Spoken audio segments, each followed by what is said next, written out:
Selamat malam pemirsa, kembali lagi Aini Sumsel hadir menjumpai Anda Senin 24 Maret 2025. Selain 3 berita utama tadi, sejumlah informasi lainnya akan kami hadirkan untuk Anda bersama saya Karin Nurliza. Inilah Aini Sumsel selengkapnya.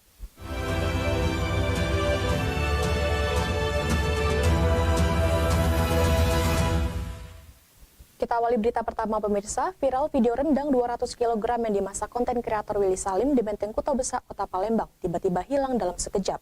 Video itu langsung menuai pro kontra di media sosial karena narasi berjudul tragedi rendang raib ditinggal sekejap. Masak rendang sapi 1 ekor. Ayo kita tuang minyak dulu ya.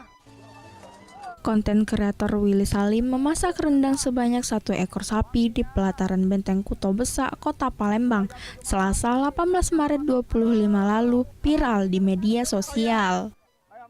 Sang konten kreator kaget melihat rendang yang ditinggal sebentar ludes tak tersisa diambil oleh ratusan orang yang telah mengerebuni sejak sore. Video yang menilai warga yang mengambil rendang tersebut tak pantas dilakukan. Pasalnya, rendang tersebut belum matang dan masih dalam proses masak. Menurut Kanit Binmas Polsek Ilir Barat 1 Kota Palembang yang melakukan pengamanan saat itu, jika saat memasak rendang, lampu yang digunakan oleh kru Willy Salim tiba-tiba padam. Saat padam itulah, kemudian warga mengambil rendang yang masih proses masak. Ludes, nggak tahu kemana. Ini. Siapa yang makan? Nggak tahu, siapa yang makan. Ya, orang yang pada badan ngambil semuanya di sini. Luar biasa. Pas yang selanjutnya agak sekitar jam memasuki sholat isya, masyarakat itu sudah banyak sekali kerumunan di seputaran Tugu BKP maupun tempat pelaksanaan tempat pemasakan rendang tersebut. Sudah kita himbau, kita harapkan, kita nasihati. Memang pada saat itu normal, lampu terang dari teruseti yang bawah, karena di situ PKB itu tidak memfasilitasi atau penerangan di situ. Lama-kelamaan yang membawa lampu itu mati. Nah, disitulah terjadinya masyarakat berpikir untuk melihat untuk mengambil rendang tersebut. Dari Palembang, Guntur iNews melaporkan.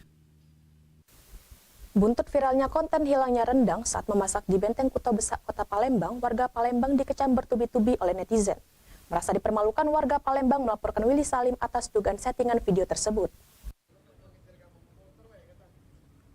Komentar negatif tentang masyarakat Kota Palembang, dampak video rendang hilang sekejap membuat warga Kota Palembang kecewa. Akibatnya, salah satu lembaga swadaya masyarakat bersama budayawan dan konten kreator melaporkan Willy Salim ke Polda Sumatera Selatan. Willy Salim diduga telah mencemarkan nama baik Kota Palembang di media sosial dan dilaporkan dengan Undang-Undang ITE Pasal 28 Ayat 2 yang menjurus ke SARA. Laporan Willy Salim diterima oleh SPKT Polda Sumatera Selatan dan diteruskan ke Subdit Sider Direktorat Kriminal Khusus Polda Sumatera Selatan. Melaporkan ke Mapolda Sumatera Selatan terkait konten yang dibuat oleh Willy Salim WS. Kita melalui komunitas Gerakan Cinta Rakyat, Saudara WS itu terindikasi, terduga ada menjelekkan Wong Palembang karena dianggap Wong Palembang ini tidak bisa disiplin, terkesan rakus, terkesan lagi hal-hal negatif lainnya. Meski telah melakukan permintaan maaf melalui media sosial, aktivis budayawan serta konten kreator berharap polisi dapat segera memeriksa Willy Salim atas laporan yang telah dibuatnya, hingga membuat gaduh dan sakit hati warga Palembang akibat dipermalukan di media sosial. Dari Palembang, Guntur iNews melaporkan. Diduga akibat korsleting listrik, ruang lingkup dan tugas kewenangan bagian unit layanan pengadaan Pemkab Muara Enim terbakar sekitar pukul 21.55 malam. Kejadian sempat membuat heboh warga sekitar. Api pertama kali terlihat dari salah satu ruang yang ada di bagian ULP Pemkab Muara Enim. Petugas Satpol PP yang berjaga mendengar suara dentuman keras dan melihat ada api dari dalam ruangan.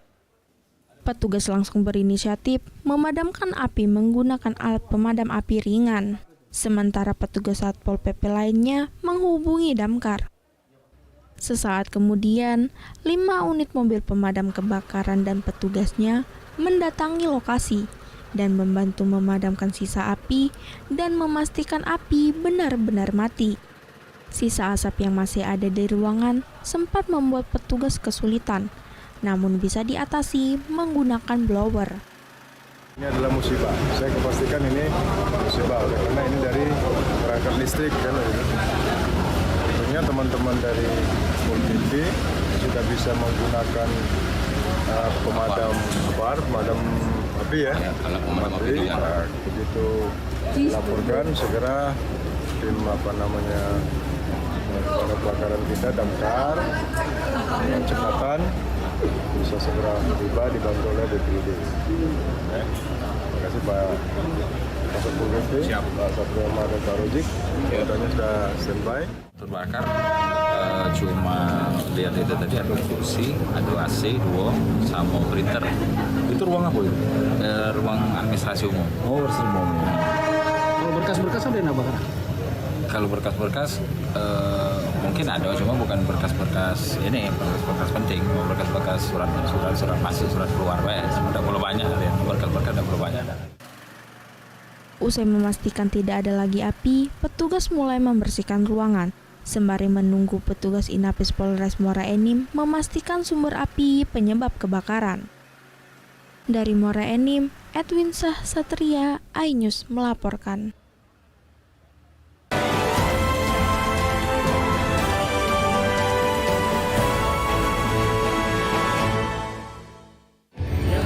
Sempurnakan bulan sucimu dengan nikmatnya Ramadan. Jangan pernah kita berpikir hidup ini tidak ada cobaan. Seluruh amal kita itu dihitung dengan niat.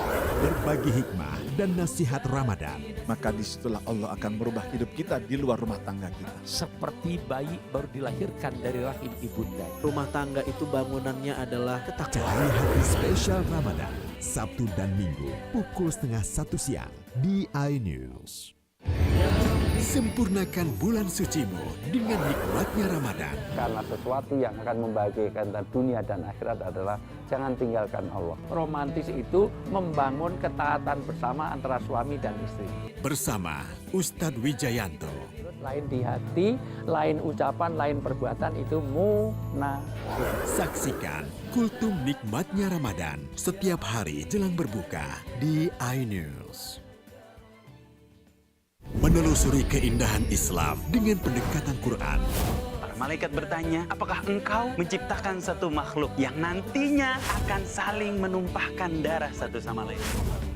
Bukankah telah aku katakan kepadamu bahwa aku mengetahui rahasia langit dan dengan akal dan hawa nafsu yang kamu miliki, mau lebih mulia daripada malaikat atau lebih hina Ramadan Story selama Ramadan pukul 3:30 pagi di iNews.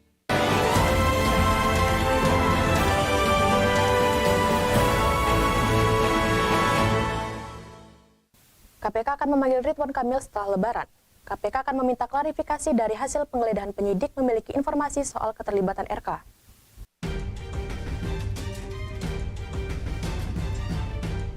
Komisi Pemberantasan Korupsi KPK akan memeriksa mantan Gubernur Jawa Barat Ridwan Kamil sebagai saksi dalam kasus dugaan korupsi pengadaan iklan di Bank Pembangunan Daerah Jawa Barat dan Banten setelah Lebaran nanti. KPK akan meminta klarifikasi temuan dari penggeledahan di rumah politikus Partai Golkar ini yang digeledah 2 pekan lalu. Dalam penggeledahan itu, penyidik telah menyita sejumlah barang bukti berupa dokumen dan alat elektronik. Saat ini penyidik telah memeriksa seluruh barang tersebut terutama dalam kaitannya dengan korupsi BCB. KPK menegaskan bahwa penyidik memiliki informasi soal keterlibatan Ridwan Kamil dalam kasus dugaan korupsi Bank BCB. Minggu ini sampai minggu depan sudah kami jadwalkan untuk pemanggilan saksi-saksi khususnya dari internal BCB sendiri terkait dengan proses pengadaan periklangan. Untuk Pak Ridwan Kamil tentunya akan kita jadwalkan sesegera mungkin setelah saksi-saksi dari internal BCB maupun pihak-pihak vendor yang melakukan yang memenangkan pengadaan tersebut kita selesai lakukan pemeriksaan. Sebelumnya KPK telah menetapkan 5 orang tersangka dalam kasus korupsi pengadaan iklan di Bank BJB pada 13 Maret 2025. Mereka adalah Yudi Renaldi selaku mantan Direktur Bank BJB dan Widi Hartoto selaku pimpinan Divisi Corporate Sekretari Bank BJB. Sementara 3 tersangka lainnya dari kalangan swasta. Dalam perkara korupsi ini kerugian negara mencapai 222 miliar rupiah. Tim Liputan iNews melaporkan. Usai dinyatakan pilot, PT Sritex akan beroperasi kembali dengan investor baru. 5.000 pekerja ex PT Sritex pun disebut sudah mendapatkan kontrak baru untuk kembali bekerja. Niat pemerintah untuk mempekerjakan kembali ex-karyawan PT Sri Rejeki Isman Tbk tidak lama lagi akan terwujud. Diinformasikan 5.000 ex-karyawan PT Sritex sudah menaikkan kontrak kerja setelah PT Sritex mendapatkan 1 investor baru. Hal ini juga dibenarkan oleh Yasierli, Menteri Ketenagakerjaan saat mendatangi PT Sritex di Sukoharjo, Jawa Tengah. Dalam kunjungan kerja itu, Yasierli memastikan pemenuhan hak-hak pekerja yang terdampak akibat pilotnya Sritex Group. Melanjutkan bisnis PT Sritex Group dan juga tidak terlepas dari peran tim kurator yang telah membuka kesempatan bagi investor yang berminat untuk mengaktifkan kembali operasional perusahaan, sehingga dengan sendirinya terbuka juga peluang kesempatan bagi ex pekerja Sritex Group untuk bekerja. Sementara itu, Kepala Dinas Perindustrian dan Tenaga Kerja Kabupaten Sukoharjo, Sumarno menyampaikan akan ada ribuan ex pekerja PT Sritex yang berpotensi kembali dipekerjakan. Kemarin laporan dari calon investor ini 5.000 untuk tahap pertama, kemudian nanti akan selanjutnya dilakukan perekrutan selanjutnya. Meski sudah diketahui kesepakatan bekerja, namun belum diketahui kapan ex-karyawan PT Sritex akan mulai bekerja kembali. Dari Sukoharjo, Januar, iNews melaporkan. Aktivis 98 kecewa dengan pengesahan rancangan Undang-Undang TNI oleh DPR RI. Hal ini dinilai suatu bukti pengkhianatan bagi cita-cita reformasi. Sekarang tibalah saatnya kami meminta persetujuan fraksi-fraksi terhadap rancangan undang-undang tentang perubahan atas Undang-Undang Nomor 34 Tahun 2004 tentang Tentara Nasional Indonesia. Apakah dapat disetujui untuk disahkan menjadi undang-undang? Terima kasih. Kamis 21 Maret 2025 merupakan hari di mana revisi perubahan RUU TNI disahkan dalam sidang paripurna di Gedung Parlemen. Konsolidasi Nasional Aktivis 98 Kamis sore langsung digelar di sebuah hotel di Jakarta Pusat menyusul resminya disahkan RUU TNI dalam rapat paripurna. Dengan disahkannya RUU TNI, aktivis 98 menilai hal itu telah membuktikan suatu pengkhianatan cita-cita reformasi yang telah digaungkan rakyat Indonesia sejak 1998 lalu. Sebetulnya TNI hari ini berkorban untuk siapa? Ya, mereka sedang memuaskan syahwat mereka untuk mengambil alih supremasi sipil. Nah, ini adalah tindakan yang keblinger, ya, yang kita kategorikan ini pengkhianatan terhadap cita-cita reformasi yang kita perjuangkan di tahun 98.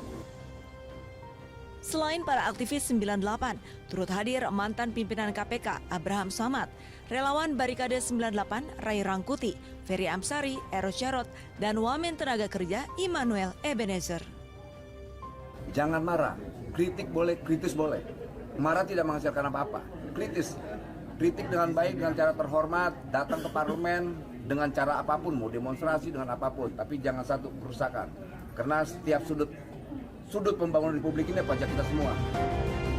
Bagi aktivis 98, pengesahan Undang-Undang TNI juga dianggap sebagai bentuk kemunduran dan ketidaksiapan pemerintah dalam menghadapi perubahan geopolitik dan geostrategis. Dari Jakarta, Rani Sanjaya, iNews melaporkan.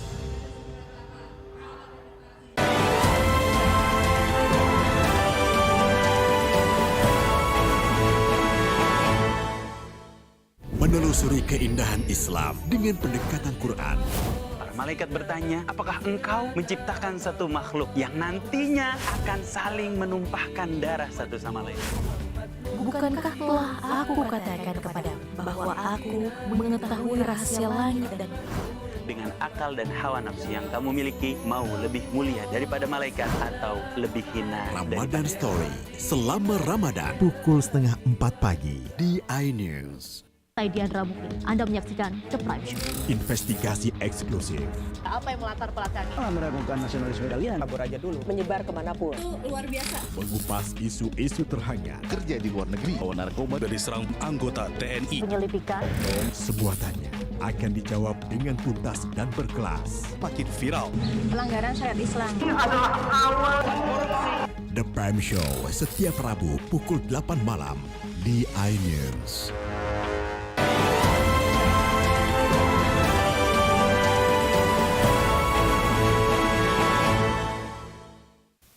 Dewan Perwakilan Rakyat Daerah DPRD Kota Prabu Mulih melakukan reses perdana di luar persidangan.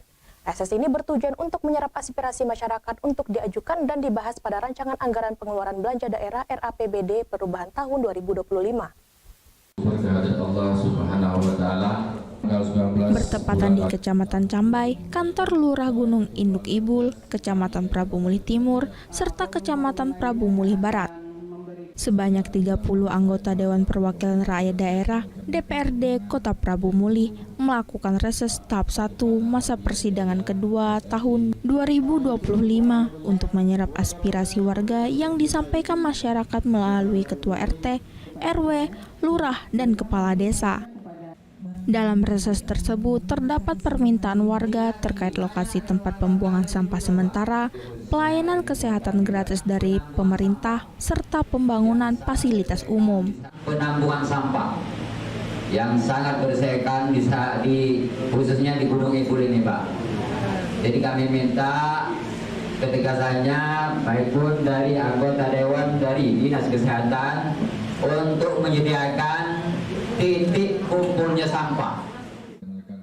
Sementara itu, Wakil Ketua 1 DPRD Kota Prabu Mulih, Div Anom, mengatakan terkait pelayanan kesehatan, program berobat gratis pemerintah telah berjalan cukup lama di RSUD dan Puskesmas. Namun, untuk berobat ke rumah sakit swasta, kita belum bisa dan akan ditindaklanjuti oleh Komisi 1 dengan pemerintah kota.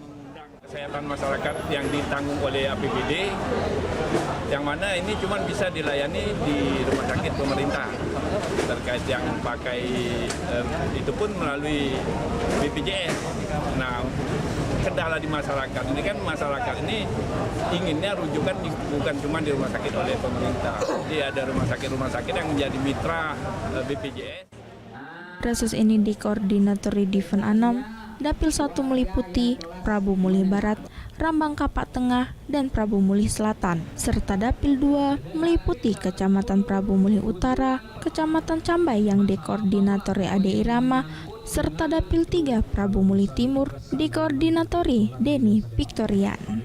Hadir dalam reses DPRD Kota Prabu Mulih tahap 1 masa persidangan kedua Ketua RT, RW, Lurah, Kepala Desa, serta camat sekota Prabu Mulih yang tersebar di 6 kecamatan dan terbagi dalam 3 dapil. Dari Prabu Mulih, Berry Brima, iNews melaporkan.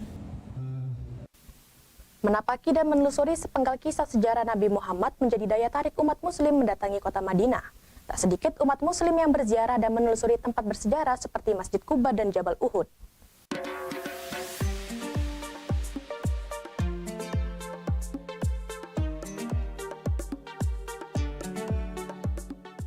Masjid Quba adalah masjid pertama yang didirikan Nabi Muhammad SAW. Masjid yang memiliki warna interior hijau ini dibangun pada 8 Rabiul Awal atau 23 September 622 Masehi. Arsitektur masjid ini sama seperti masjid yang lain, yaitu bergaya Timur Tengah. Rasulullah semasa hidupnya selalu pergi ke Masjid Quba setiap hari Sabtu, Senin, dan Kamis. Masjid ini berdiri di atas kebun kurma seluas 5.860 meter persegi. Tak hanya Masjid Quba, tempat ziarah yang banyak didatangi umat muslim adalah Jabal Uhud atau Gunung Uhud. Jabal Uhud adalah gunung batu berwarna kemerahan, ukurannya tidak begitu besar.